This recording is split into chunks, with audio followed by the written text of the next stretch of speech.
Caro aluno do POP Concursos, agora nós vamos tratar das proibições insertas no Estatuto dos Servidores Públicos Civis do Estado de São Paulo. Então, são atos proibidos, que a lei diz para o servidor, é proibido fazer. Há, como veremos, algumas proibições que são relativas e outras proibições que são absolutas, correto? Então, dentre os dispositivos, nós vamos fazer a separação daquelas que são absolutas em relação às relativas. Vamos ao material de apoio, vamos lá? Observe que nós temos aí no artigo 242. E de pronto eu aviso, as proibições estão previstas no artigo 242 e 243, portanto em dois dispositivos legais. Vamos ao primeiro deles. É proibido ao servidor público, ao funcionário público, item 2, porque o primeiro foi suprimido, item 2, retirar, agora preste atenção, hein? Retirar sem prévia permissão da autoridade competente, qualquer objeto, qualquer documento ou objeto existente na repartição. Pergunta que surge é, esta proibição é relativa ou é absoluta? É relativa. Por quê? Porque se houver autorização da autoridade competente, uma permissão, o sujeito poderá fazê-lo. Então, ele pode retirar documentos ou objetos na repartição? Sim, desde que haja previamente uma autorização, uma permissão. Vamos ao item 3. Entreter-se durante as horas de trabalho em palestras, leituras ou atividades estranhas ao serviço. É óbvio que o servidor público que está trabalhando, está no horário de trabalho, ele não vai se entreter com palestras, não vai se entreter com leituras, com estudo. Portanto, o estudo da faculdade, cara, não é para fazer lá no dia do trabalho. Fazer em casa. No trabalho não é para fazer isso. É certo, entretanto, que o órgão público ele promove palestras para o aperfeiçoamento funcional. Não é disso que está sendo tratado aqui. É óbvio, tá bem?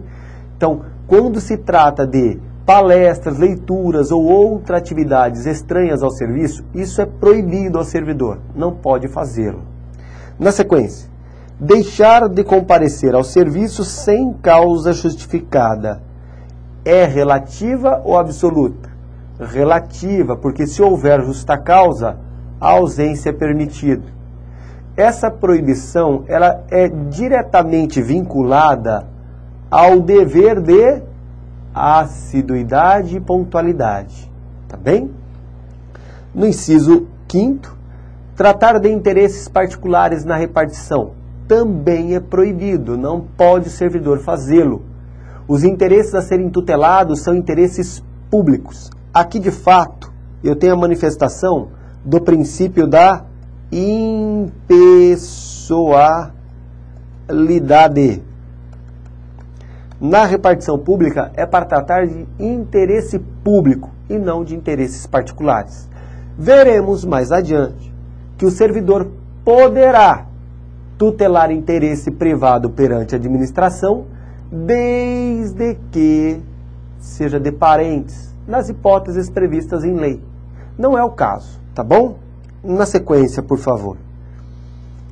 Também é proibido ao servidor promover manifestação de apreço ou desapreço dentro da repartição ou torná-los solidários a elas. O que seria manifestação de apreço e desapreço? Manifestação de apreço partidário, por exemplo, isso é proibido, tá? Então não pode, dentro da repartição, fazer isso. Então também não pode se tornar solidário a elas. Manifestação de apreço e desapreço, apreço é que indica simpatia a tal manifestação. Desapreço, antipatia, repúdia a ela. Na verdade, o servidor ele não pode aderir a esse tipo de comportamento. Dentro da repartição pública, ele não pode promover manifestação de apreço e nem desapreço. Correto? Também não poderá tornar-se solidário a manifestações feitas por outras pessoas na repartição pública. O inciso 7º é muito interessante e muito importante para nós. Observe a sua leitura. É proibido ao servidor exercer o comércio entre os companheiros de serviço. É proibido ao servidor promover ou participar ou subscrever lista de donativos dentro da repartição. Então, aí eu tenho algumas proibições interessantes.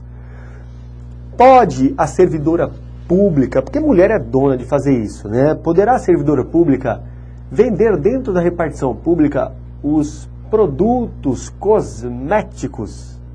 Não pode, isso é proibido, o estatuto proíbe. Poderá também ela, servidora, fazer uma lista de donativos para uma pessoa paupérrima que mora perto de sua casa? Na repartição pública, não pode.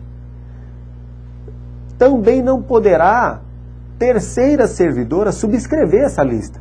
Não pode também, está proibido. Dentro da administração pública é para tratar de interesse público e não de interesse privado. Na sequência, inciso 8º, empregar material do serviço público em serviço particular. Então o sujeito tem lá o trabalho da faculdade para fazer, né? Pô, o professor da faculdade deu um trabalho grandioso. O servidor estudou, elaborou um belo de um parecer de 300 páginas. Tem que imprimir em algum lugar. Aí o cara vai lá no serviço público, onde ele trabalha, utiliza-se da impressora pública, do papel público, para esse serviço particular. Pode fazê-lo? Não pode. Se o fizer, estará afrontando o princípio da impessoalidade. Isso não pode fazer. Então aí eu tenho atos proibidos ao servidor público. Na sequência, é proibido ainda, agora no artigo 243, ao funcionário público. Item 1. Fazer contratos de natureza comercial ou industrial com o governo, por si ou com os representantes de outrem, ou como representante de outrem. Então, o servidor público, ele pode fazer contrato com o governo do Estado de São Paulo? Contrato de índole comercial ou industrial? Não pode fazê-lo em nome próprio ou como representante de outra pessoa. Não pode fazer isso, senão vai haver confusão de interesses. Então, o servidor não pode fazer contrato comercial e nem industrial com o governo do Estado de São Paulo, sob pena de afrontar o estatuto. Na próxima, essa é muito interessante, no inciso 2, é proibido ao servidor participar de, olhe, cuidado, hein, gerência ou administração de empresa bancária ou industrial. Então, não pode ser gerente e nem administrador de empresa bancária ou industrial. Também não pode ele ser gerente ou administrador de sociedades comerciais. Quais sociedades comerciais? Aquelas que mantenham relações comerciais ou administrativas com o governo do Estado, ou que sejam subvencionadas, quer dizer, subsidiadas pelo Estado, ou que estejam diretamente relacionadas com a finalidade da repartição ou serviço em que esteja ele lotado. Então, vem até aqui, por favor. Esse inciso é muito importante, ele deve ser tratado de modo separado. Poderá o servidor exercer a administração ou a gerência de instituição bancária ou financeira? Não pode. Bancária, perdão, ou industrial? Não pode, está proibido. Também não pode participar de sociedade comercial. Vamos ver adiante, lá na frente, que poderá ele ser acionista ou cotista. O que ele não pode é participar de gerência e administração. Isso não é permitido. Agora, a proibição recai sobre as sociedades comerciais que tenham com o Estado contrato comercial ou contrato comercial, que tenham uma relação contratual com o Estado, ou, quando não, que recebam do Estado dinheiro público, serão subvencionadas pelo Estado, ou ainda, quando não tem contrato com o Estado, quando não é subvencionada com o Estado, quando exerçam atividades que guardam relação direta com o órgão onde o servidor atua.